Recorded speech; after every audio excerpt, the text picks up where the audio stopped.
नमस्कार. Of the रेकॉर्डमध्ये मी विशाल पाटील आपल्या सगळ्यांचं स्वागत करतो. सध्या सर्वत्र चर्चा आपल्याला ऐकायला मिळते ती म्हणजे आरक्षणासंदर्भातली. आरक्षण मग ते कुठल्याही जाती धर्माचं असू देत, कुठल्याही पातळ्यांवरचं असू दे, यावरती गल्लीपासून दिल्लीपर्यंत फक्त चर्चा झडताना दिसत आहेत. मात्र खरोखर होणाऱ्या चर्चा यातून काही निष्पन्न होणार आहे का?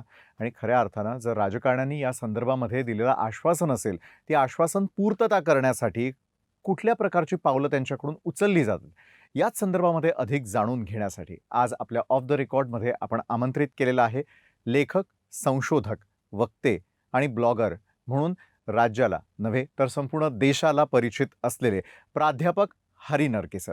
प्राध्यापक हरी नरके सर, खूप खूप स्वागत आपलं ऑफ द रेकॉर्डमध्ये. धन्यवाद.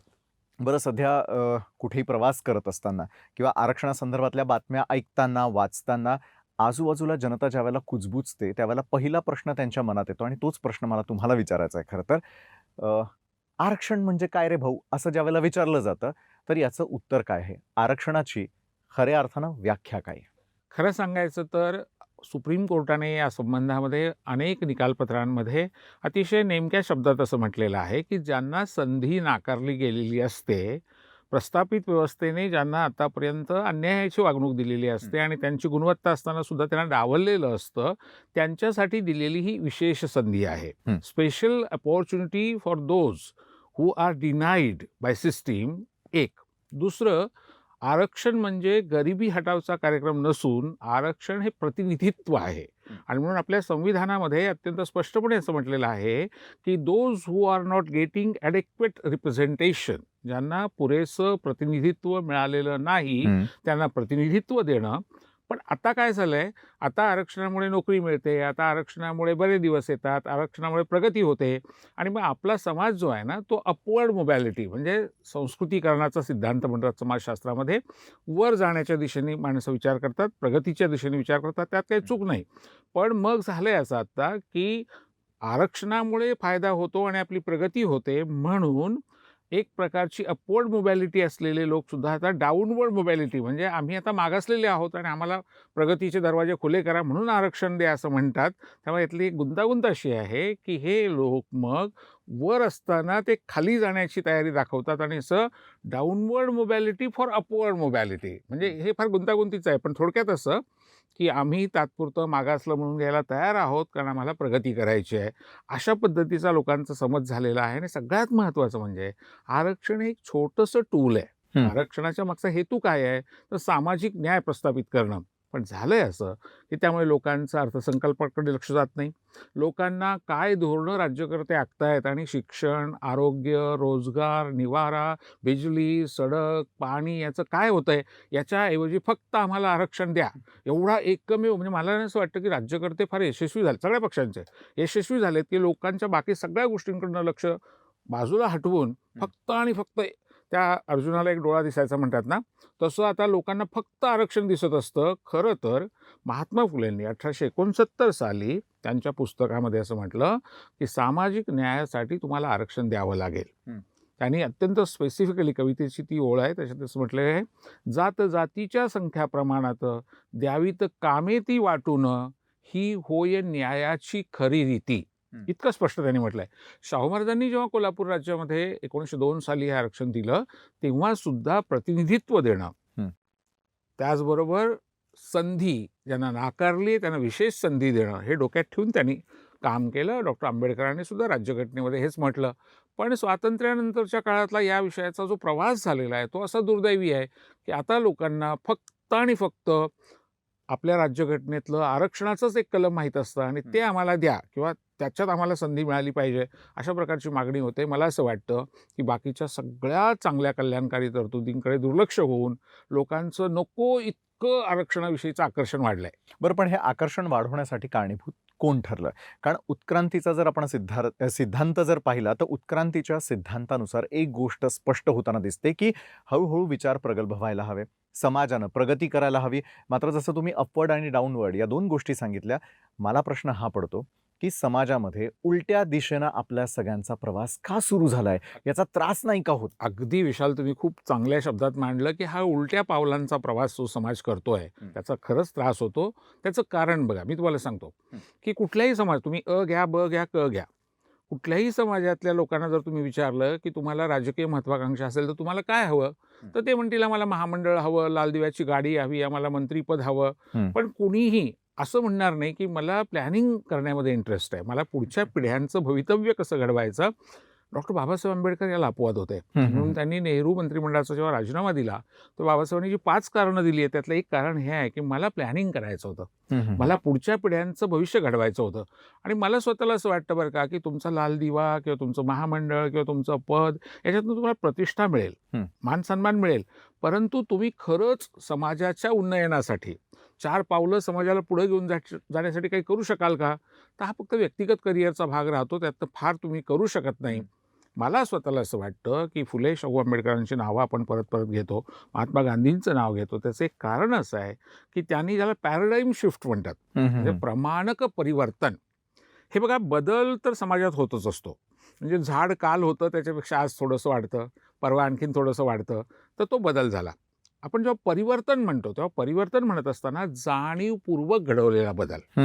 एरवी माणूस 4 वर्षाचा असताना आणि 8 वर्षाचा असताना त्याच्यात काही ना काही बदल होतातच. पण जाणीवपूर्वक जेव्हा तुम्हाला बदल घडवायचा असतो, तेव्हा तुम्हाला अशा पद्धतीची एक दिशा द्यायला लागते समाजाला, की शिक्षणाकडे तुमचं लक्ष जाईल.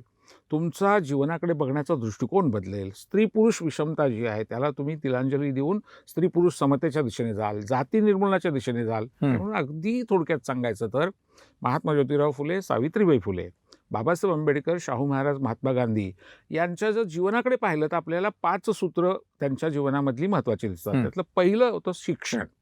पण शिक्षण कशासाठी? तर creation of knowledge and skills. ज्ञान आणि कौशल्यांची निर्मिती, कौशल्यांचं जतन. 12 बोलू ते 18 आलू ते. दुसरं सूत्र काय त्यांच्या जीवनातलं? स्त्री-पुरुष समता. कारण ही माणसं, दोन्ही माणसं आहेत, निसर्गाने निर्माण केलेली आहेत आणि बरोबरीची आहेत ती. आणि त्यामुळे सगळ्या पातळ्यांवर त्यांचं सहजीवन शांततामय असेल, बरोबरीचं असेल. तिसरं सूत्र जे आहे ते जाती निर्मूलन आहे. आपल्या देशामध्ये बघा, जगामध्ये 750 कोटी माणसं आहेत, पण जाती व्यवस्थेने ग्रस्त फक्त भारत आणि भारताच्या आजूबाजूचे उपखंडातले देश आहेत. ही आपली निर्मिती आहे खास. त्यामुळे जाती निर्मूलनाच्या दिशेने पावलं टाकणं. चौथं सूत्र जर त्यांच्या जीवनाचं पाहिलं आपण, तसं दिसतं की जी रिसोर्सेस आहेत, संसाधनं ज्याला म्हणतो आपण. आता पाऊस पडतोय, झाडं आहेत, आपल्याकडे खाणी आहेत वेगवेगळ्या, कोळसा आणि हिऱ्यांपासून अनेक प्रकारच्या सोन्याच्या आणि कसल्या सौर ऊर्जा आहे, सूर्यप्रकाश आणि त्याच्यातून मिळणारी ऊर्जा. ही सगळी नैसर्गिक संसाधनं आहेत. ही कोणाच्या मालकीची नाहीत, निसर्गाने दिलेली आहेत. पण काही लोकांनी त्याच्यावर कब्जा केला आहे. आणि म्हणून या सगळ्या मंडळींचं म्हणणं असं होतं, रिडिस्ट्रीब्युशन ऑफ रिसोर्सेस. म्हणजे या संसाधनांच्या मालकी हक्काचं फेरवाटप झालं पाहिजे. आणि 5वं सूत्र होतं वाद, संवाद, चर्चा आणि त्याच्यामधनं परिवर्तन. मला स्वतःला असं वाटतं आज, की त्यातला सामाजिक न्यायाचा जो मुद्दा आहे तो बरोबरच आहे, जाती निर्मूलनाचा मुद्दा आहे तो बरोबरच आहे. पण त्यातल्या अगदी छोट्याशा एका बिंदूवर त्यातलं जे आरक्षण आहे ना, त्याच्यावर लोकांचं लक्ष गेलं आणि अजून 98% कार्यक्रम पत्रिकेकडे लक्षच नाही आहे. आणि म्हणून मला स्वतःला असं वाटतं, की राज्यकर्त्यांच्या अत्यंत मुत्सद्दीपणानं, राजकीय दृष्टिकोनातनं त्यांनी लोकांना फक्त आणि फक्त एका छोट्या कार्यक्रमावर लक्ष केंद्रित करायला लावलं. त्यामुळे बाकीच्या गोष्टींकडे लोकांचं लक्षच जात नाही आहे. बरं हरी नरके सर, ही पंचसूत्री माला आमच्या या सर्व प्रेक्षकांना देखील जी आहे ती आज सुपरिचित तुम्ही करून दिली आणि अगदी चपखल शब्दांमध्ये आणि कमी शब्दात ते सांगितली. बरं, हीच पंचसूत्री आमच्या भारतातल्या किंवा राज्यातल्या राजकारण्यांना आजपर्यंत कळली नाही आहे का? सर्वसामान्य माणसापर्यंत ती कळलेली नाही आहे का? आणि जसं तुम्ही म्हणता, की आरक्षण या मुद्द्याच्या भोवती सगळं सुरू असलेलं जे राजकारण आहे, त्यामुळे आमच्या बेसिक नीड्सकडे कुणाचंही लक्ष नाही आहे किंवा त्याकडे लक्ष देण्यासाठी आम्हाला वेळच दिला जात नाही आहे. नेमकं समाजामध्ये काय घडताना दिसतंय? हा प्रश्न मी तुम्हाला याकरता करतोय, की जे आरक्षण होतं, जे आरक्षण आपल्याला संविधानाकडून मिळालेलं होतं, ते आरक्षण समजण्यामध्ये आम्ही कमी पडलोय? खरं आहे ते. बघा, तुम्ही अगदी नेमक्या शब्दामध्ये तुम्ही अंगुली निर्देश केला आणि तो मला फार चांगला वाटतो. त्याचं कारण असं, की आपल्या माणूस म्हणून ज्या गरजा आहेत, त्याच्यामध्ये अन्न, वस्त्र, निवारा हे तर अगदी सर्व परिचित आहे. पण त्याचबरोबर शिक्षण आहे, आरोग्य आहे. अगदी आत्ताच्या काळाचा विचार केला तर करमणूकसुद्धा त्यातलाच एक भाग आहे. म्हणजे निखळ करमणूक, ज्याला आपण अत्यंत निर्मळ स्वरूपाची करमणूक म्हणू, अशी निर्बुद्ध नाही. ह्या सगळ्या माणसाच्या गरजा आहेत. या गरजा भागवण्याच्या दृष्टीनं जे जे आवश्यक आहे ते माणसं करतात. त्यांनी करायला हवं. हे करत असताना मला आता असं दिसतंय, की ज्या प्रकारची एकूण व्यवस्था काम करते आहे, विशेषतः भारतातली व्यवस्था काम करते आहे, त्याच्यामध्ये बघा, जेव्हा आपला अर्थसंकल्प देशाचा घोषित होतो, या अलीकडच्या काळात तो 1 फेब्रुवारीला होतो. आपले सगळे मध्यमवर्गीय, उच्च मध्यमवर्गीय लोक इन्कम टॅक्स कमी झाला का जास्त झाला? डिझेल आणि पेट्रोलचे भाव वाढणार आहेत का कमी होणार आहेत? इतक्या मर्यादित गोष्टींच्या बाबतीमध्ये आपण असं कुतूहल दाखवतो किंवा त्याच्याबद्दल बोलतो, लिहितो. ही गोष्ट महत्त्वाची आहे. पण एकूणात जर विचार तुम्ही केला, एकूण आयुष्याचा जर विचार केला, तर त्या जमा खर्चामध्ये ही फार छोटीशी गोष्ट आहे. पण त्याच्यावर तुम्हाला एक प्रकारे अडकून ठेवलं जातं. याच्याऐवजी तुमच्या शिक्षणाचं काय होणार आहे? तुमच्या दळणवळणाचं काय होणार आहे? बिजली, सडक, पाण्याचं काय होणार आहे? आणि तुम्ही म्हणालात तसं शेवटी अंतिमतः जीवनमान उंचावणं. तुमचा ह्युमन डेव्हलपमेंट इंडेक्स काय असणार आहे? जागतिक पातळीवर भारतीय माणूस विकासाच्या टप्प्यावर कुठं असणार आहे? तर ह्या गोष्टींकडनं लोकांचं लक्ष बाजूला वेधलं जातं एक. आणि दुसरं, लोकांना ना अप्पल पोटं बनवण्याकडे सगळा प्रवास होताना दिसतो. हे बघा, माणसाचं एक वैशिष्ट्य आहे. माणसाला स्वतःचा विचार आधी करायचा असतो, हे आहे. स्वार्थ हा प्रत्येकच प्राण्याला आहे. माणसाला सुद्धा नाही, इतर प्राण्यांना पण आहे. पण माणसाला त्याच्या पलीकडचं पण असतं. म्हणजे संत तुकारामांनी असं म्हटलंय, "ऐसी कळवळ्याची जाती, करी लाभाविन प्रीती." फायदा आहे म्हणून प्रेम करणारे म्हणजे आपले भारतीय लोक फार चतुर आहेत बरं का. जर का मोठा फायदा होणार असेल, तर छोटा तोटा झाला तरी चालेल, इतकं बेरकीपणाचं राजकारण त्याच्या मागे असतं. पण असे पण लोक असतात, की जे कळवळ्याने, कळकळीने कुठलाही फायदा मिळणार नसला तरीसुद्धा समाजासाठी झटत असतात. आणि म्हणून पुन्हा पुन्हा आपण फुले, शाहू, आंबेडकर, गांधी, साने गुरुजी किंवा ही जी नावं घेतो, आगरकर, कर्वे, त्याचं कारण हे असतं, की ह्या लोकांनी कुठल्याही लाभासाठी हे केलं नाही. तर आपल्या समाजाची वैचारिक उंची वाढावी, आपल्या समाजाचं सामाजिक, ज्याला गावच्या भाषेमध्ये आपण गोळ्यामेळ्याने राहणं म्हणतो, हो. अधिक जवळ येणं, अधिक प्रेमानं एकत्र राहणं. आता काय झालंय बघा, आरक्षणामुळे ना एक प्रकारचं शत्रुभाव, म्हणजे हे आमच्या आडवे येत आहेत किंवा हे आमचे कोणीतरी विरोधक आहेत, अशा पद्धतीने बघायची इतकी वृत्ती होत गेली आहे. आणि जाती गेल्या पाहिजेत म्हणता म्हणता आपण कळत नकळत इतक्या त्या घट्ट करतोय, इतक्या त्यांच्या भावना ज्या आहेत त्या तीव्र करतोय, की मला त्यामुळे चिंता अशी वाटते, की ज्या प्रकारचं योगदान आपल्या संत चळवळीमध्ये, म्हणजे बघा आपल्याकडे अगदी संत नामदेव, संत ज्ञानेश्वर, सावता महाराज यांच्यापासनं प्रचंड मोठी परंपरा तुकारामांपर्यंत, एकनाथांपर्यंत, अगदी अलीकडच्या काळापर्यंत आपल्याला दिसते. समाज सुधारणा चळवळ आपल्याकडची जी आहे, लोकहितवादींपासून, रानड्यांपासून, फुल्यांपासून सुरू झालेली, हा आपला मोठा वारसा आहे. पण झालंय काय, मला एक इंटरेस्टिंग नोंद आठवते. 1200 वर्षापूर्वी आपला एक मराठी लेखक होता, त्याचं नाव उद्योतन सुरी. तर त्याने त्याच्या ग्रंथामध्ये मराठी माणूस कसा असतो याचं वर्णन 1200 वर्षापूर्वी केलंय. तो असं म्हणतो, मराठी माणूस काळा सावळा असतो सामान्यपणे, तो धट्टाकट्टा असतो, तो योद्धा असतो, लढवय्या असतो, तो सहजासहजी तो वाकत नाही. म्हणून तर आपण म्हणतो ना, मोडे येईन पण वाकणार नाही. तर ते आपलं वैशिष्ट्य 1200 वर्षापासूनचं आहे. तो असं म्हणतो, हा कष्टाळू आहे, मराठी माणूस कष्टाळू आहे. पण पुढे तो म्हणतो, प्रचंड भांडकुदळ आहे. हे बघा, भांडकुदळपणा त्याला आगरकरांनी विचार कलह म्हटलं. वैचारिक वाद हे आपलं वैशिष्ट्य आहे. पण आता काय होतंय, आता जातीवरनं वाद होणं आणि त्याच्यामधनं एक कटुता, एक द्वेषभाव जो निर्माण होतोय. मला असं वाटतं, की हे यशवंतराव चव्हाण साहेबांसारख्या अतिशय सुशिक्षित आणि सुसंस्कृत राजकारण्याला अभिप्रेत होतं का? त्यानंतरच्या काळातल्या सुद्धा आपल्या अनेक चांगल्या राजकारण्याने अभिप्रेत होतं का? मला हा उलट्या पावलांचा प्रवास जो आहे तो होताना फार वेदना होतात, त्रास होतो. आणि असं वाटतं, की आपला वारसा सगळा आपण केवळ आणि केवळ एका आरक्षणाच्या मुद्द्यासाठी जर का सोडून देणार असू. मी परत सांगतो, आरक्षण महत्त्वाचं आहेच, पण एकमेव महत्त्वाचं नाही आहे. आपल्या आयुष्याचा एकूण जर विचार केला तर त्याच्यामधला तो एक बिंदू आहे. पण झालंय असं, की बाकी सगळं फेकून द्या. आता मी टेल्कोमध्ये काम केलेलं आहे, टाटा साहेबांच्या सोबत काम केलेलं आहे.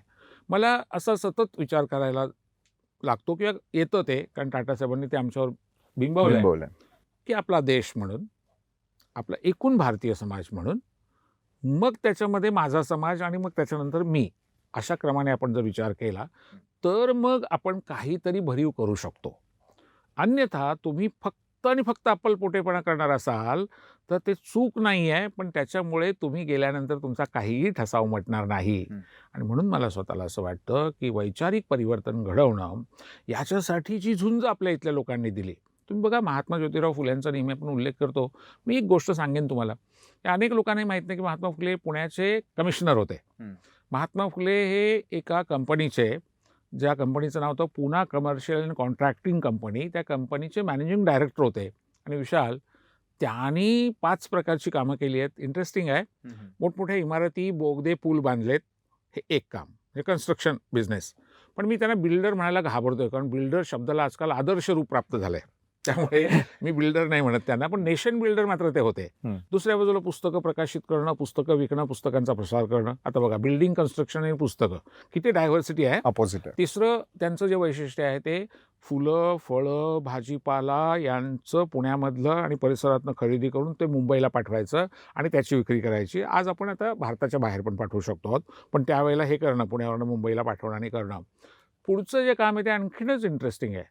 सोन्याचे दागिने आणि सोनं याचा आपल्या भारतीय लोकांना प्रचंड आकर्षण आहे. तर हे दागिने बनवण्याच्यासाठी जे मोल्ड्स लागतात, जे ओतीव अशा प्रकारचे साचे लागतात, ते अमेरिकेत बनवले जायचे आणि तिथून ते भारतात आणल्यानंतर त्याची होलसेल एजन्सी महात्मा फुलेंच्या कंपनीकडे होती.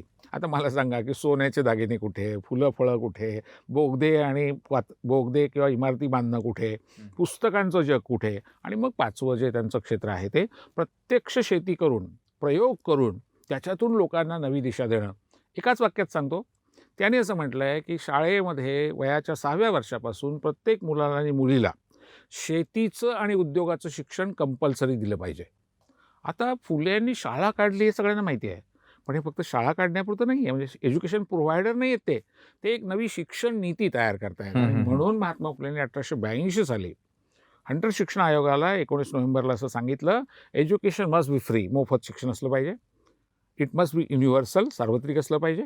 आणि तेच म्हणाले, इट मस्ट बी कंपल्सरी, सक्तीचं ते असलं पाहिजे. बरोबर. असं म्हणणारा फक्त भारतातला नाही, आशिया खंडातला पहिला शिक्षण तज्ज्ञ महात्मा फुले आहेत आणि त्यांच्या पत्नी सावित्रीबाई आहेत. आपला मुद्दा काय होता?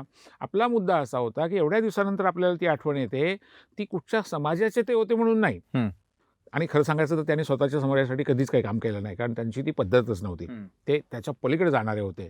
पण आता हळूहळू असं व्हायला लागलंय की शिवाजी महाराज म्हटलं की मग कुठल्या समाजाचे, महात्मा फुले म्हटलं की कुठल्या समाजाचे. आणि हे फार वाईट आहे. हे चांगलेपणाचं लक्षण नाही, आरोग्याचं लक्षण नाही. मला कुसुमाग्रजांची कविता आठवते. कुसुमाग्रजांनी असं म्हटलं की मुंबईच्या चौपाटीवर काही पुतळे होते आणि रात्री 12 वाजल्यानंतर ते एकत्र जमले आणि आपल्या सुखदुःखाच्या गप्पा मारायला लागले. तेव्हा त्यातले लोकमान्य टिळक म्हणाले की अरे, मी काम केलं स्वराज्यासाठी, पण आता काय फक्त चित्पावून कोकणस्थानपुरता मी उरलो आहे. तेव्हा शिवाजी महाराज म्हणाले, मी सुद्धा काम केलं सगळ्या देशासाठी, स्वातंत्र्य, स्वराज्य, सुराज्य, पण म्हणाले आता मी उरलो आहे मराठ्यांपुरता. महात्मा फुले पण म्हणाले की खरं आहे, मीही काम केलं सगळ्या समाजासाठी, पण मी उरलो आहे माळ्यांपुरता. गांधीजी म्हणाले, गड्यांनो तुमचं जरा बरं आहे, तुमच्या मागे निदान एक जात पोटजात तरी आहे, माझ्या मागे आहेत फक्त सरकारी कार्यालयाच्या भिंती. मला असं वाटतं की यातला जो उपरोध आहे, उपरोध जो आहे तो फार महत्त्वाचा आहे. या आरक्षणाच्या चर्चेच्या निमित्ताने दुर्दैवाने आता आपण महापुरुषांना सुद्धा, महान स्त्रियांना सुद्धा त्या त्या जातीच्या बंदिस्त याच्यातनं बघायला लागलो आहे की जे फार उलट्या पावलांचं आहे, मागे जाण्याचं आहे. आणि पुढं एक वेळ नाही गेलो तरी चालेल, पण निदान मागे तर जाऊ नये. पण तसं घडताना दिसतंय. मग प्राध्यापक हरी नरके सर, मला आपल्याकडून हेच जाणून घ्यायचं आहे की आरक्षण मुक्त भारत अशा प्रकारची फक्त चर्चा होताना आपल्याला सगळ्यांना दिसते. प्राध्यापक हरी नरके सर, भारत हा आरक्षण मुक्त करावा असं अनेकांचं दिवा स्वप्न आहे आणि ते स्वप्न पूर्तीच्या दिशेनं उचललेलं हे पाऊल आहे का? आणि म्हणून मला मराठा आरक्षण हवंय, ओबीसी आरक्षण हवंय, धनगर आरक्षण हवंय, मुस्लिम आरक्षण हवंय, ब्राह्मणांना सुद्धा आता आरक्षण हवंय, अशा प्रकारची बोंब नेमकी का ठोकली जाते? कसं झालंय बघा, मला एक याच्यामागे डिझाईन दिसतं. ते असं दिसतं की आरक्षणाची चर्चा इतकी तीव्र करायची, इतकी तीव्र करायची, आक्रमक करायची, संघटित करायची की त्याच्यामधनं हळूहळू एक नॉशिया तयार होईल आणि मध्यमवर्गीय किंवा उच्च मध्यमवर्गीय आणि विशेषतः ज्याला ओपिनियन मेकर आपण म्हणतो, लोकांची मतं घडवणारे लोक म्हणतो, माध्यमांमधले इतर बुद्धिमंत वगैरे, त्या सगळ्यांच्याकडनं एक निष्कर्ष असा काढला जाईल की बास झालं बाबा, आता हे थांबवा, हे सगळं थांबवा आणि आरक्षण मुक्त भारताकडे आपण जाऊया. अशा पद्धतीचं एक डिझाईन याच्यामागे दिसतं. पण मी तुम्हाला अतिशय इंटरेस्टिंग नोंद सांगतो. मी भांडारकर प्राच्यविद्या संशोधन संस्थेचा गेली अनेक वर्ष उपाध्यक्ष आहे आणि आमच्या संस्थेमध्ये जगातली सर्वात जास्त आणि सर्वात प्राचीन अशी 30,000 हस्तलिखित आहेत. आणि या प्राचीन हस्तलिखितांचा अभ्यास केल्यानंतर निष्कर्ष हा आहे की भारतामध्ये आरक्षण पहिल्यांदा आणणारे फुले, शाहू, आंबेडकर, गांधी, नेहरू नाही आहेत. मग कोण आहे? भारतामध्ये पहिल्यांदा आरक्षण आणणारे भगवान मनू आहेत. भगवान मनूंनी मनुस्मृतीमध्ये आरक्षण पहिल्यांदा आणलं त्याने असं सांगितलं, पहिल्या अध्यायाच्या श्लोक नंबर 88 मध्ये ते म्हणतात की ब्राह्मणांसाठी परमेश्वराने 6 अधिकार राखून ठेवलेले आहेत. कोणते? त्याच्यामध्ये पहिला आहे शिकवण्याचा अधिकार, गुरु टीचर बनण्याचा अधिकार. दुसरा आहे शिकण्याचा अधिकार.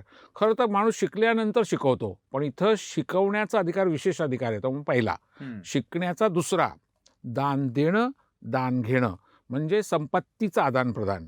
आणि मग पुढचे जे अधिकार आहेत ते यज्ञ करणं आणि यज्ञ करवणं, म्हणजे सोशल प्रेस्टीज, सामाजिक मान्यता.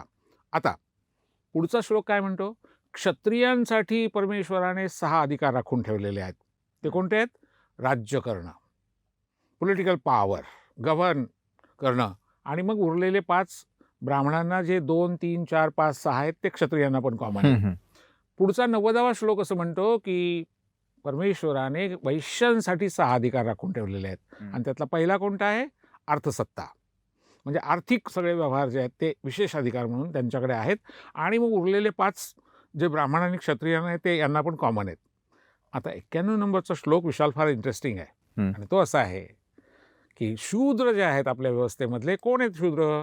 माळी, साळी, तेली, कुणबी, धनगर, वंजारी, आगरी, भंडारी, नावी, शिंपी, सोनार, सुतार, 12 बलुतेदार, 18 आलुतेदार, दलित, आदिवासी, भटके, विमुक्त, हा 85% समुदाय म्हणजे शूद्र. आणि त्याच्यासाठी भगवान म्हणू म्हणतात एकमेव तो शूद्रस्य. शूद्राला मात्र एकच अधिकार आहे, आणि तो कसला आहे? सेवा चाकरी करण्याचा. पगार नाही मिळणार, कुठलाही अधिकार नाही मिळणार, तक्रार करायची नाही, गपचूप सेवा करायची उरलेल्या. आणि कुणाची? प्रभू म्हटलंय. प्रभू म्हणजे ईश्वर नाही. हे 3 वर्ण जे आहेत त्यांचे तुम्ही प्रभू मानून, ईश्वर मानून सेवा करायची. मला सांगा, स्त्रियाही यातच आल्या. आणि 10व्या अध्यायामधल्या 129व्या श्लोकामध्ये म्हटलं आहे शक्तिनापीही शूद्रेन न कार्यो धनसंचयाः. शूद्र कितीही गुणवान असला, कितीही बुद्धिमान आणि कर्तबगार असला, म्हणजे माळी, साळी, तेली, कुणबी, तरी त्याला संपत्ती जमा करण्याचा अधिकार देऊ नये, कारण तो माजतो आणि तो ब्राह्मणाला त्रास देतो. म्हणजे 85% लोकांना गरीब ठेवणं याच्या मागे एक विचारधारा आहे, याच्या मागे एक डिझाईन आहे, याच्या मागे एक प्रवृत्ती आहे. आणि मग ज्यांना विशेष अधिकार मिळाले ते मात्र आता आरक्षणाच्या विरुद्ध बोलताना दिसत आहेत. म्हणजे ज्यांनी हजारो वर्ष आरक्षण घेतलं तेच आता आरक्षणाच्या विरुद्ध आक्रमक झालेले दिसत आहेत. साधा मुद्दा विषय तुम्हाला इंटरेस्टिंग सांगतो. बाबासाहेब आंबेडकरांनी 100 वर्षापूर्वी असं म्हटलं की जे पुजारी नेमले जातात, जे धर्माधिकारी नेमले जातात, जे धार्मिक अधिकार असलेले लोक तयार केले जातात, तिथे का विद्यापीठासारखी डिग्री असू नये, तिथे का सगळ्या हिंदूंना प्रवेश असू नये, आणि तिथे प्रवेशात सगळ्यांना संधी मिळाल्यानंतर परीक्षेत जे उत्तम गुणांनी पास होतील त्यांना तुम्ही बनवा ना. ते आजही एकाच जातीसाठी का आरक्षित आहे सगळं? आत्ता कुठे पंढरपूर आणि अशा 1-2 मंदिरांमध्ये सुरू झाल्याबरोबर किती प्रचंड त्याला विरोध झाला. म्हणजे आरक्षण म्हणताना याची चर्चा होत नाही, याच्याबद्दल सगळ्यांनी मौन पाळायचं. मग असं का म्हणायचं नाही की मेरिटवर ते नेमा म्हणून, परीक्षा घेऊन नेमा म्हणून? सगळीकडे तुम्ही परीक्षेवर मोजता ना, इथे का नाही मोजायचं? आता कोण राबवतंय हा अजेंडा आरक्षणमुक्त भारताचा? ज्यांनी आरक्षण पिढ्यानपिढ्या घेतलं, शतकानुशतकं घेतलं, आणि ते एका विशिष्ट उंचीवर जाऊन पोहोचले. आता इतरांना संधी देण्याची जेव्हा भाषा आली, पद्धत आली, विचार आला, तेव्हा मात्र आता फार झालं, फार लाड झाले, आता बस झालं. मी तुम्हाला 2 मुद्दे सांगतो. पहिला मुद्दा, भारतीय संविधान जेव्हा तयार झालं तेव्हा 300 पेक्षा जास्त लोक त्या संविधान समितीमध्ये होते. त्यातले 90% लोक उच्चवर्णीय होते, आणि तरी त्यांनी आरक्षणाला मान्यता दिली. काय पण मग आरक्षणाला मान्यता देत असताना त्याला एक कालमर्यादा घालून देण्यात आलेली होती. मग 10 वर्षाची कालमर्यादा आत्ता कुठे गेली? आताही आरक्षण का हवंय? कुणाला हवंय? मला तेही तुमच्याकडून जाणून अगदी घ्यायचंय. बरोबर. मी आधी हे सांगतो की त्यांनी का दिलं मग ते. बरं. तर एक तर सामाजिक न्यायासाठी दिलं, एक प्रायश्चित्ताची भावना, ज्यांना आपण वाईट वागवलं, ज्यांचं नुकसान केलं आतापर्यंत, ज्यांचं शोषण केलं, ज्यांना बहिष्कृत ठेवलं, त्यांना पुन्हा एकदा सामावून घेण्यासाठी, बरोबरीला आणण्यासाठी, समग्र देशाचा विकास घडवण्यासाठी, त्यात महिला मोठ्या संख्येने आहेत. हा अतिशय उदात्त हेतू होता. पण दुसरा पण एक हेतू होता. तो हा होता की जर या घटकांना काहीच मिळालं नाही तर उद्रेक होईल, यादवी होईल, परिस्थिती हाताबाहेर जाईल, आणि म्हणून सेफ्टी वॉल पण असला पाहिजे. बरं. वाफ जी आतमध्ये साठेल ती बाहेर पडण्यासाठी वॉल पण असला पाहिजे. मुदतीचा मुद्दा फार चांगला तुम्ही उपस्थित केला. सगळ्या बुद्धिमंत आणि माध्यमांमधल्या आणि इतरत्र क्षेत्रातल्या शिक्षक प्राध्यापकांसुद्धा सगळ्यांचा असा भ्रम आहे की 10 वर्षाची मुदत जणू काही सगळ्या आरक्षणाला होती. सॉरी, मग आपल्याकडे राज्यघटनेत 3 प्रकारचे आरक्षण आहेत. एक शिक्षणातलं, दुसरं नोकऱ्यांमधलं, तिसरं पॉलिटिकल रिझर्वेशन. 10 वर्षाची मुदत फक्त आणि फक्त राजकीय आरक्षणाला होती. म्हणजे ग्रामपंचायतीपासून संसदेपर्यंत जे एस-सी, एस-टीला आरक्षण दिलेलं आहे, ते 10 वर्षासाठी पहिल्यांदा दिलं होतं. पण ती चर्चा झाली तेव्हा काय ठरलं होतं? असं ठरलं होतं, की आरक्षण देत असताना तो सगळा दुबळा समाज, प्रगत समाजाच्या बरोबरीला येईपर्यंत ते दिलं जावं. म्हणून संसदेमध्ये अशी मागणी केली गेली होती, की 150 वर्ष तुम्ही ते द्या किंवा तो बरोबरीला येईल तोपर्यंत द्या. परंतु बहुमत ज्यांचं होतं त्यांनी असं सांगितलं, की आपण 10 वर्षासाठी देऊ, प्रयोग करू आणि जर गरज पडली तर मुदत वाढवू. आता ती मुदत वाढत पुढे गेली. पण मला आपल्याला असं विचारायचं आहे, की डॉक्टर आंबेडकरांची काय भावना होती असं बघितलं तर डॉक्टर आंबेडकर म्हणाले, "I want to give longer term." कारण 10 वर्षात नाही बदल होणार. पण आंबेडकरांचं नाही ऐकलं गेलं. त्यावेळेला ज्यांचं बहुमत होतं त्यांनी ते 10 वर्षापुरतं राजकीय फक्त मर्यादित केलं. पण आता ते 80 पर्यंत न्यावं लागलं पुढे. अगदी आरक्षणमुक्त भारताची वल्गना करणाऱ्यांना सुद्धा परत 10 वर्षाची मुदत वाढवावी लागली. नुकतीच 20 साली ती मुदत पुन्हा वाढवली. माझं म्हणणं असं आहे, की ह्या सगळ्या काळामध्ये एक उलट्या काळजाचा असा युक्तिवाद केला जातो. एवढी वर्ष होऊन सुद्धा विकास झाला नसेल, तर याचा अर्थ आरक्षणाचा उपयोगच नाही झाला. हे फार सोपं आहे बोलणं. सवाल असा आहे, की त्याची आम्ही प्रामाणिकपणे अंमलबजावणी केली का? विशाल, तुम्हाला सांगतो, आत्ता आपल्या राज्याचे विरोधी पक्षनेते आणि माजी मुख्यमंत्री आदरणीय आमचे देवेंद्र फडणवीस साहेब परवा विधानसभेत असं म्हणाले, की 2011 साली जी जनगणना केली होती आपण ओबीसीची, त्याच्यात 8 कोटी चुका आहेत. मला असा प्रश्न विचारायचा देवेंद्र फडणवीसांना, की भारतामध्ये 80% तर हिंदूच आहेत. सरकारी नोकऱ्यांमध्ये तर ते 80 पेक्षा जास्त आहेत. मग त्यांनी केलेल्या कामामध्ये जर का 8 कोटी चुका असतील, तर काय प्रकारची गुणवत्ता आहे आपल्या लोकांची? जगातल्या पहिल्या 100 विद्यापीठांमध्ये आपण आहोत का? का नाही मग आपली गुणवत्ता दिसत आहे? त्याचं साधं कारण असं आहे, की आमच्या सावित्रीबाई फुले पुणे विद्यापीठाच्या गीतामध्ये मंगेश पाडगावकरांनी असं म्हटलंय, पुण्यमयी दे आम्हा अक्षर वरदान, ज्ञान बनव कर्मशील, कर्मज्ञानवान. अजिंठा वेरूळची लेणी घडवणं हे जागतिक चमत्कार आहेत. पण ते ज्यांनी घडवले ते ऋषीमुनी नव्हते. मी ऋषीमुनींना कमी लेखत नाही आहे. पण बौद्धिक कामाला आपल्याकडे जेवढी प्रतिष्ठा आहे, तेवढी या कलाकौशल्याला नाही. म्हणजे ज्यांनी कलाकौशल्य हातामध्ये ज्यांच्या जादू आहे, त्यांना आपण हलकं मानलं, त्यांना आपण हिणवलं, त्यांना वंचित ठेवलं. हेतू हा आहे आरक्षणाचा, की ज्यांच्या हातात कौशल्य आहेत त्यांना ज्ञानाची जोड देणं आणि ज्यांच्याकडे ज्ञान आहे त्यांनी कौशल्यसुद्धा घ्यावीत अशा प्रकारचा प्रयत्न करणं. आणि म्हणून विशाल, अगदी थोडक्यात सांगायचं तर आरक्षणमुक्त भारताचा अजेंडा हा काही सदहेतूने वगैरे राबवला जात नाही आहे.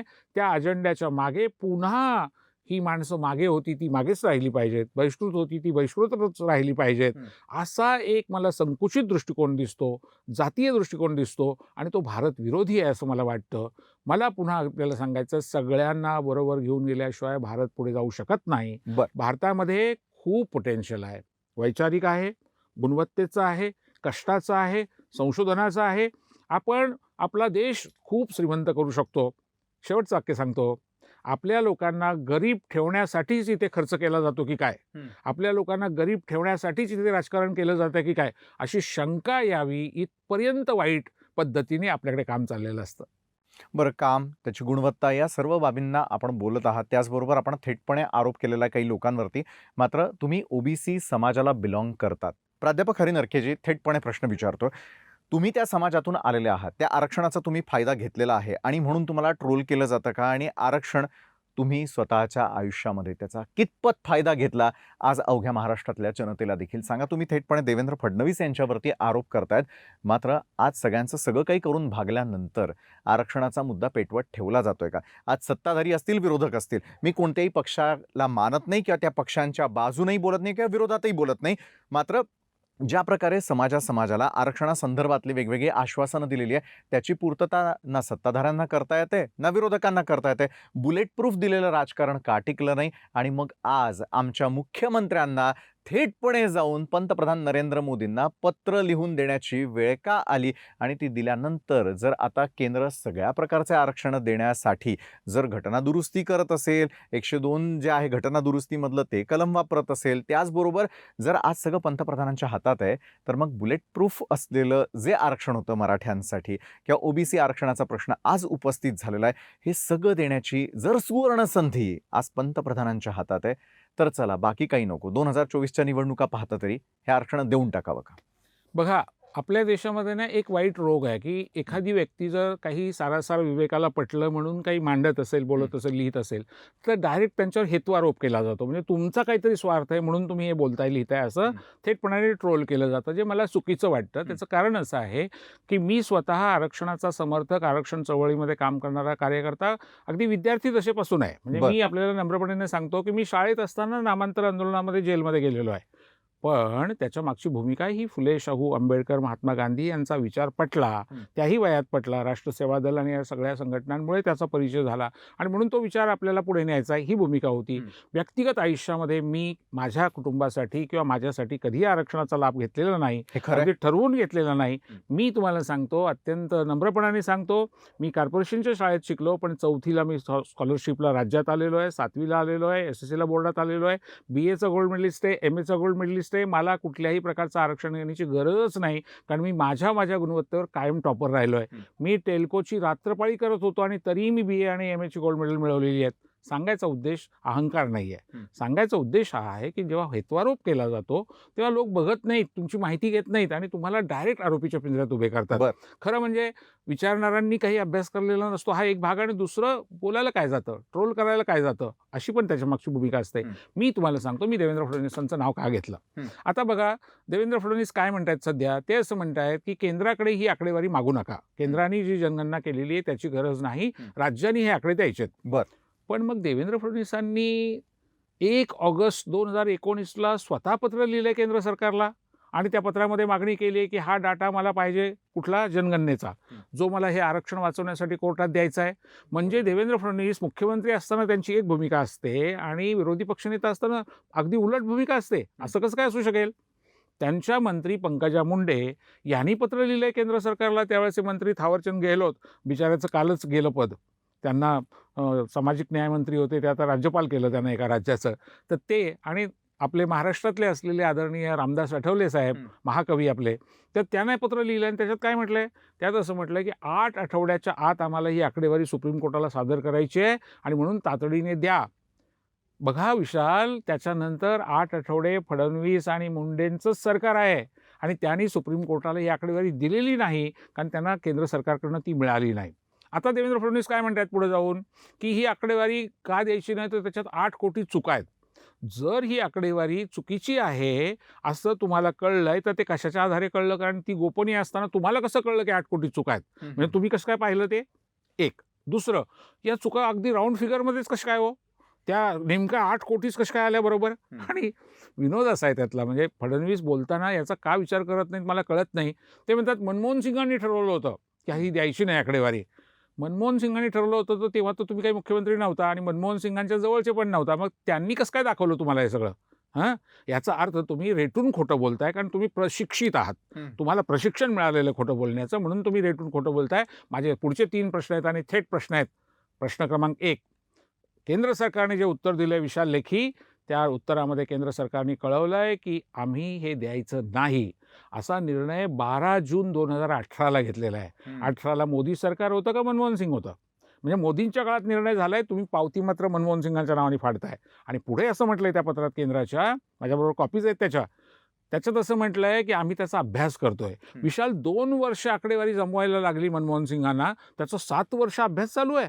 काय करताय तुम्ही? अभ्यास करताय म्हणजे काय करताय नेमकं? आणि आता पुढचा मुद्दा, रोहिणी आयोगाला तुम्ही ओबीसीचे तुकडे करायला मात्र ही आकडेवारी दिली. त्याच्यावर देवेंद्र फडणवीस असं म्हणाले माध्यमांसमोर, माझं नाव न घेता म्हणाले की ते राष्ट्रवादीचे प्रवक्ते आहेत आणि ते खोटं बोलतायत. फडणवीस साहेब, मी अत्यंत जबाबदारीने बोलणारा आणि पुराव्यानिशी बोलणारा कार्यकर्ता आहे. माझ्यासाठी विश्वासार्हता सगळ्यात महत्त्वाची आहे. तुम्ही एका पक्षाचे राजकीय नेते आहात, त्यामुळे तुम्हाला तुमच्या पक्षाच्यासाठी बोलावं लागत असेल खोटं, मला त्याची गरज नाही. मी आपल्याला सांगतो, रोहिणी आयोगाला दिला नाही असं तुम्ही म्हणता. तुम्हाला कसं कळलं? तुम्ही रोहिणी आयोगाचे सदस्य नाही आहात. रोहिणी आयोगामध्ये विशाल क्रमांक 1चे सदस्य कोण आहेत माहिती आहे? ते आहेत RGI, registrar general of India. म्हणजे कोण? ज्यांच्या ताब्यात हा डाटा आहे. आता मला सांगा, दिलं नाही असं तुम्ही म्हणता, मग रजिस्ट्रार जनरल ऑफ इंडिया ज्यांच्या ताब्यात हा आकडेवारी आणि सगळा डाटा आहे, त्यांना तुम्ही सभासद कशासाठी केलं आहे? कारण रोहिणी मॅडमला त्यांचा चेहरा छान दिसावा म्हणून? ते दिसायला अमिताभ बच्चन आहेत म्हणून? नक्कीच नाही. त्यांच्या ताब्यामध्ये हा डाटा आहे, तो डाटा तुम्हाला वापरायचा आहे. तो कशासाठी वापरायचा आहे? ओबीसीचे तुकडे करण्यासाठी. राजकारण काय विशाल? तर माळी, तेली, कुणबी, धनगर, वंजारी, आगरी, भंडारी, न्हावी ह्या ज्या महाराष्ट्रातल्या प्रमुख जाती आहेत, यादवसारखी उत्तर प्रदेशमधली प्रमुख जात आहे, या सगळ्यांना 27% बाहेर काढायचं आणि फक्त 2% आरक्षण द्यायचं. ही एक अत्यंत मोठी साजिश, एक मोठा कट या जातींच्या विरुद्ध शिजतोय आणि त्याचे करते मोदी साहेब आहेत. आणि मोदी साहेबांनी रोहिणी आयोगाला 3 तुकडे करायला सांगितले, बाईंनी तर 4 केले. राजापेक्षा राजनिष्ठ. आणि म्हणून मला स्वतःला असं वाटतं की ही लढाई जी आहे, हरी नरके का बोलतोय तर तो त्याचा लाभार्थी आहे. सॉरी, मी या अशा प्रकारच्या गोष्टीचा लाभार्थी कधी नव्हतो, नाही, आणि तुमच्या चॅनलवर जाहीरपणे सांगतो की कधीही मी याचा लाभ घेणार नाही. पण असे दुबळे लोक आहेत, भटक्या मुक्तांमधले आहेत, ओबीसीतल्या सुद्धा छोट्या जाती आहेत, अजून SBC आहेत की त्यांना लाभच मिळालेला नाही आणि तो लाभ मिळण्यासाठी हे राहणं गरजेचं आहे. आणि म्हणून मी जेव्हा बोलतो, लिहितो तेव्हा थेट हेत्वारोप केले जातात. मी तिकडे दुर्लक्ष करतो, कारण ही माणसं जी आहेत काही वाचलेलं नाही, काही अभ्यास केलेला नाही, काही माहिती नाही, पण सगळा जीव तोंडात आणि लेखणीमध्ये, आणि मग अशा प्रकारचे फक्त आरोप करायचे. पण मग तुम्ही तुमच्यावरती केलेल्या आरोपांचं सगळं खंडन करताय.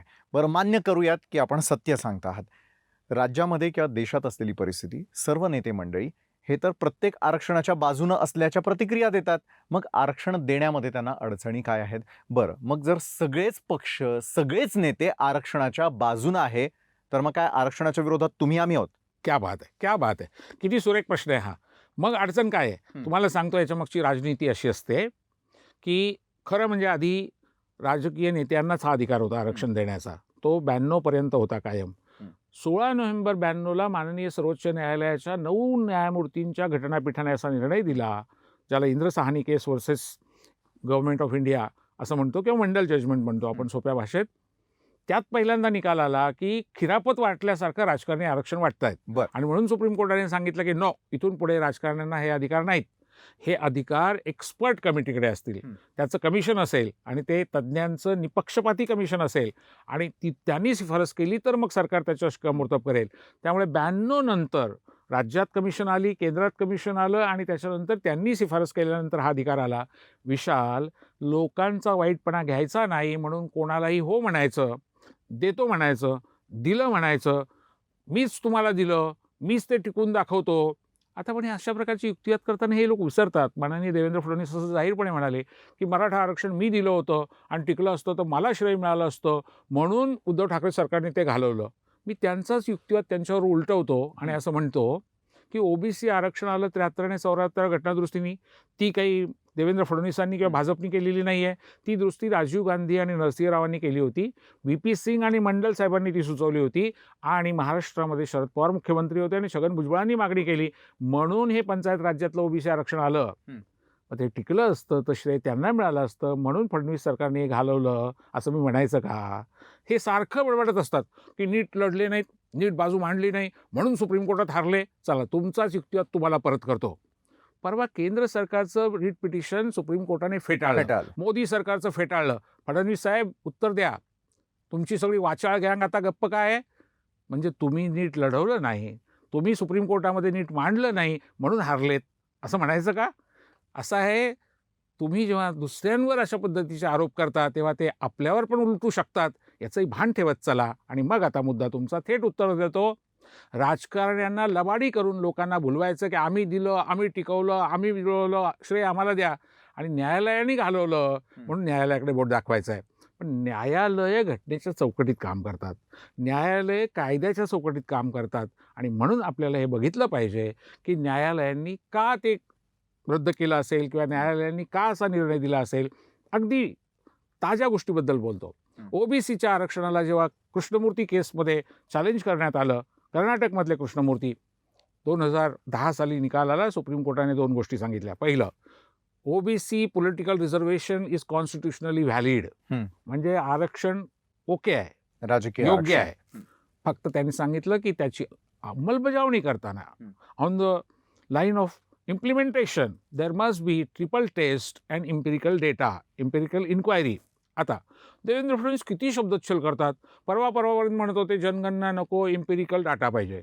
आता अधिवेशनाच्या दिवशी त्यांनी एकदम पलटी मारली आणि म्हणले इम्पिरिकल डाटा नको आहे, इम्पिरिकल इन्क्वायरी पाहिजे. अरे, तुमच्या पत्रात तुम्ही डाटा शब्द वापरलाय, तुम्ही कालपर्यंत तो शब्द वापरत होता, पण हा माणूस इतकं पटकन शब्द बदलून तयार होतो आणि ते त्यांना वाटतं सगळ्या महाराष्ट्राला विस्मरणाचा रोग आहे, सगळं विसरून गेलेत अगदी.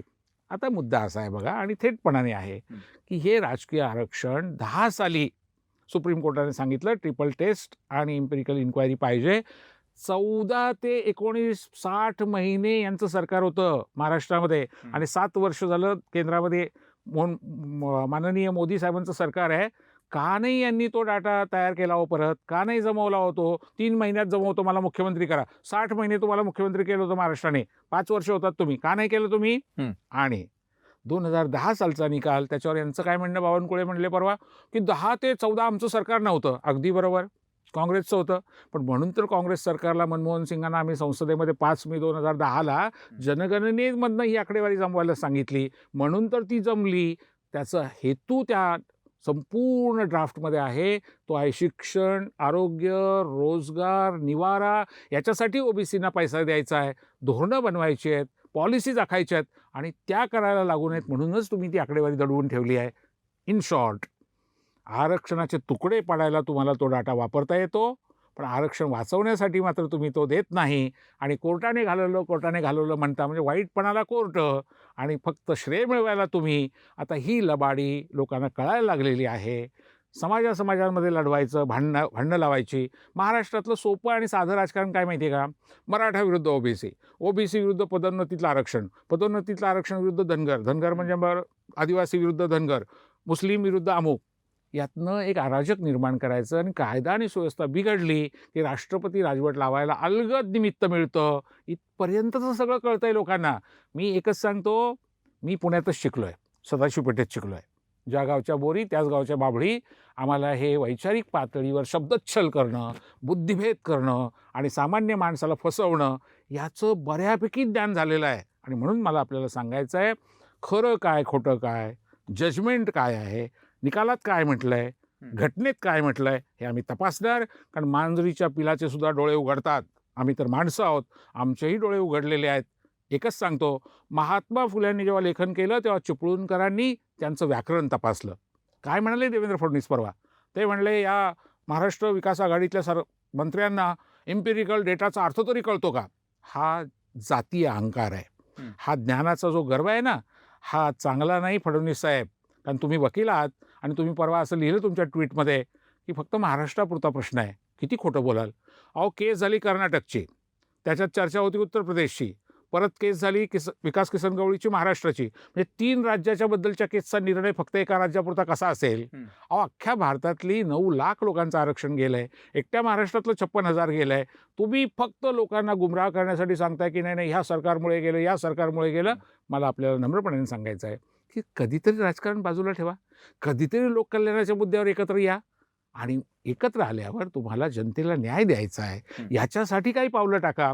लोक तुमचं नाव घेतील, तुम्हाला तो अत्यंत मनापासून त्याच्या संबंधामधले धन्यवाद देतील. पण तुम्ही फक्त या बोटावरची थुंकी या बोटावर, या बोटावरची थुंकी या बोटावर असं करत राहिलात तर निदान आज नाही उद्या तुमचा न्याय केला जाईल आणि जेव्हा इतिहास लिहिला जाईल तेव्हा लबाड माणूस म्हणून तुमची नोंद केली जाईल. हेही मी या निमित्तानं सांगू इच्छितो. बरं, नक्कीच आपण रोखठोक अशी आपली मतं जी आहे ती मांडलेली आहे. जाता जाता राज्यातली जनता जी आहे किंवा त्यातल्या त्यात जर आपण यूथचा विचार केला तर आरक्षण या मुद्द्यावरून त्यांची ज्या प्रकारे दिशाभूल होती असं आपण म्हणताय, त्याहीपेक्षा पुढे जाऊन एक कंटाळवाणा प्रकार सुरू आहे. राजकारणी नेमकं करतायत काय याची किळस यायला लागलेली आहे. त्याच युवा पिढीला तुम्ही नेमकं काय सांगू इच्छिताय? आरक्षण असायला हवं की आरक्षण नसायला हवं?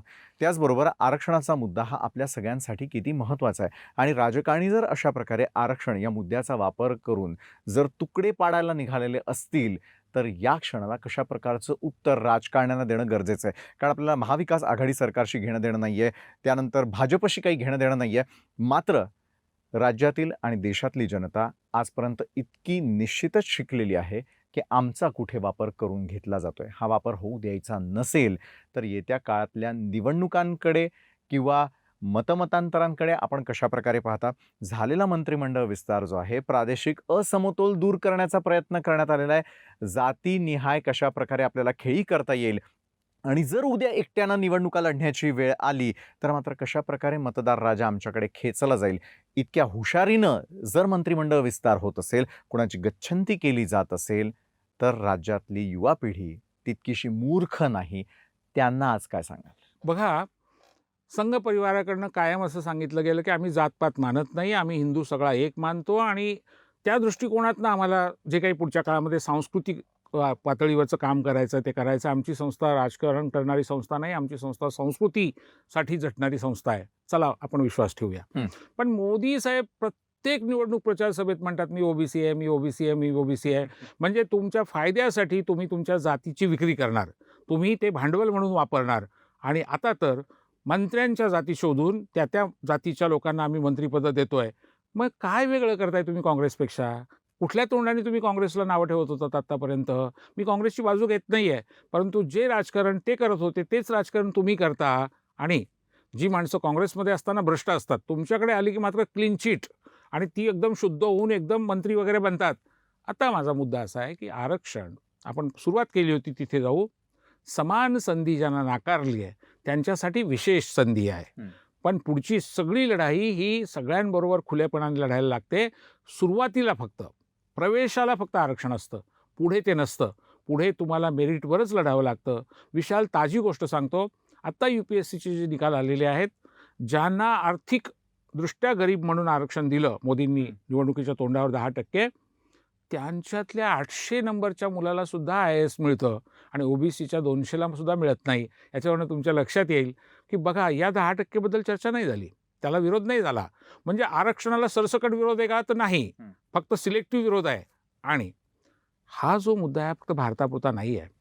अमेरिकेपासून अनेक देशांमध्ये अफर्मेटिव्ह ॲक्शन, विधायक अशा प्रकारचं एक पाऊल म्हणून याच्याकडे बघितलं गेलेलं आहे. आपल्याकडे मात्र ते जात, जात, जात, जात असं सांगून त्याचं फक्त एक प्रकारचं विकृतीकरण केलं गेलेलं आहे. त्याच्याला दूषणं फक्त दिली गेलेली आहेत. मला स्वतःला असं वाटतं, की सगळ्यांना संधी दिल्याशिवाय कुठलीही लोकशाही समृद्ध होऊ शकत नाही. कुठलीही लोकशाही ही फक्त 4 मोजक्या गुणवान तथाकथित माणसांच्या जीवावर पुढे जाऊ नाही शकत. 100% जनसमुदायाला बरोबर घेऊन जावं लागतं. आणि म्हणून मला स्वतःला असं वाटतं, की लोकांच्या मनामध्ये एक द्वेष पेरण्यासाठी आरक्षण हा शब्द आता जणू काही एक तुच्छता व्यक्त करण्याचं साधन म्हणून केला जातोय. आणि असं म्हटलं जातं, विशाल, आता कुठं काय जातीपाती राहिल्यात? आता अजिबात काही राहिलेलं नाही. त्यामुळे आता कशाला पाहिजे ते? खोटं किती बोलाल हो? जरा तुम्ही स्वतःची जात सांगताना काही लोक म्हणतात, आम्हाला जात कधी कळलीच नाही, आम्ही कधी सांगितलीच नाही, आम्हाला माहीतच नव्हतं, आरक्षणामुळे कळली. मी उलटं विचारतो, अगदी पटकन विचारतो, मला सांगा, जात होती समाजात म्हणून ती दाखल्यावर आली का ती दाखल्यावर आल्यामुळे समाजाला कळली? आता कांगावा असा केला जातोय की आरक्षणामुळे जातीपाती वाढतायत, असं जणू काही नुसतं. अरे समाजात होत्या म्हणून त्या दाखल्यावर आणाव्या लागल्या, म्हणून ती दूर करण्यासाठी तुम्हाला एक पाऊल उचलावं लागलं. आता मला आपल्याला सांगायचं या निमित्ताने की हे खरं आहे की आरक्षणाच्या आधारे काही एक प्रवास झाल्यानंतर आपल्याला खुल्या मैदानातच उतरावं लागणार आहे. आणि म्हणून बाबासाहेब आंबेडकरांनी म्हटलं होतं की 50%पेक्षा जास्त जागा खुल्या असतील आणि 50पेक्षा कमी जागा आरक्षित असतील म्हणजे आपल्याला एक ना एक दिवस आरक्षण सोडून खुल्या स्पर्धेत येता येईल. तर एक ना एक दिवस खुली स्पर्धा करावीच लागणार आहे. आणि म्हणून मी तरुण पिढीला सांगेन की ज्यांना आरक्षण मिळतं, दोज हू आर बेनिफिशरीज, लाभार्थी जे आहेत, त्यांनाही सांगतो की फार लवकर हे आरक्षण नष्ट होणार आहे. कारण खाजगीकरण फार झपाट्याने होतं आहे आणि खाजगीकरणामध्ये आरक्षण नसतं.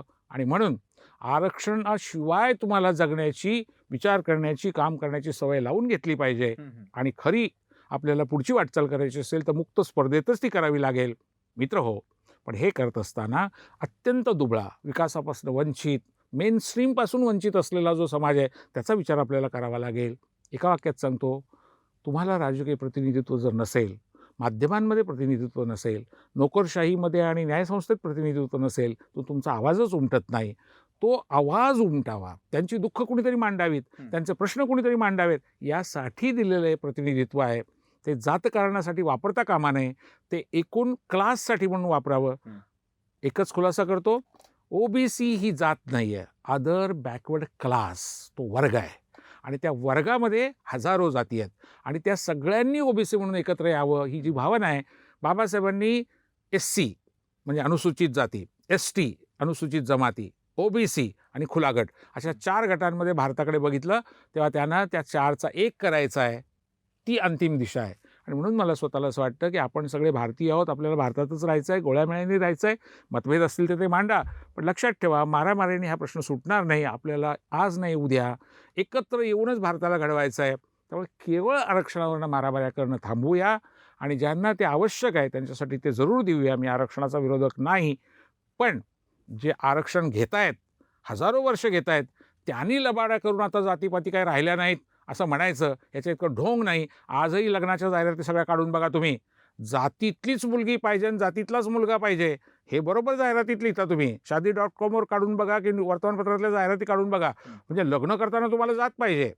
जातीच्या नावाने बँका, जातीच्या नावाने धर्मशाळा, जातीच्या नावाने कॉलन्या आणि वर काय म्हणायचं काही राहिलं नाही. आंतरजातीय लग्न केली म्हणून अजून हत्या होत आहेत, अजून लोकांच्यावर बहिष्कार पडतायत. तेव्हा कशाला आपण खोटं बोलायचं?